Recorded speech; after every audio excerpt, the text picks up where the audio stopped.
Exodus 17, where the Lord provides water for the Israelites from a rock. The whole community of Israelites left the desert of Sin and traveled from place to place as the Lord commanded them. They camped at Rephidim, but there was no water for the people to drink. So they complained to Moses by saying, "Give us water to drink." Moses said to them, "Why are you complaining to me? Why are you testing the Lord?" The people were thirsty for water there. They complained to Moses and asked, "Why did you bring us out of Egypt? Is it to make us, our children, and our livestock die of thirst?" So Moses cried out to the Lord, "What should I do with these people? They're almost ready to stone me." The Lord answered Moses, "Bring some of the leaders of Israel with you, and go to where the people can see you.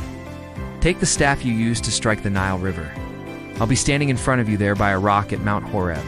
Strike the rock and water will come out of it for the people to drink." So Moses did this while the leaders of Israel watched him. He named that place Massah and Meribah because the Israelites complained and because they tested the Lord, asking, "Is the Lord with us or not?" The Amalekites fought Israel at Rephidim. Moses said to Joshua, "Choose some of our men, then fight the Amalekites. Tomorrow I will stand on top of the hill. I will hold in my hand the staff God told me to take along." So Joshua did as Moses told him and fought the Amalekites, while Moses, Aaron, and Hur went to the top of the hill.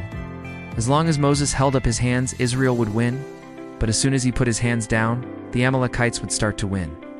Eventually, Moses' hands felt heavy.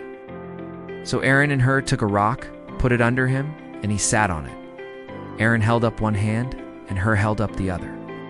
His hands remained steady until sunset, so Joshua defeated the Amalekite army in battle. The Lord said to Moses, "Write this reminder on a scroll and make sure that Joshua hears it." 2. I will completely erase any memory of the Amalekites from the earth. So Moses built an altar and called it, "The Lord is my banner," said. Because a hand was lifted against the Lord's throne, he will be at war against the Amalekites from one generation to the next. God is the source of all provision. Even in dry places, he can miraculously meet needs. Complaining and doubting God brings spiritual danger. The Israelites questioned God's presence despite all his miracles. Leadership requires dependence on God. Moses turned to God for solutions, not his own strength. Spiritual battles are fought through both prayer and action. Joshua fought physically while Moses interceded spiritually. Unity and support, strength and victory. Aaron and Hur holding up Moses' hands illustrate the power of teamwork in God's work. God's victories should be memorialized. The altar, "The Lord is my banner," was a reminder of God's deliverance. God fights for his people. The destruction of Amalek was God's promise to protect Israel from hostile nations.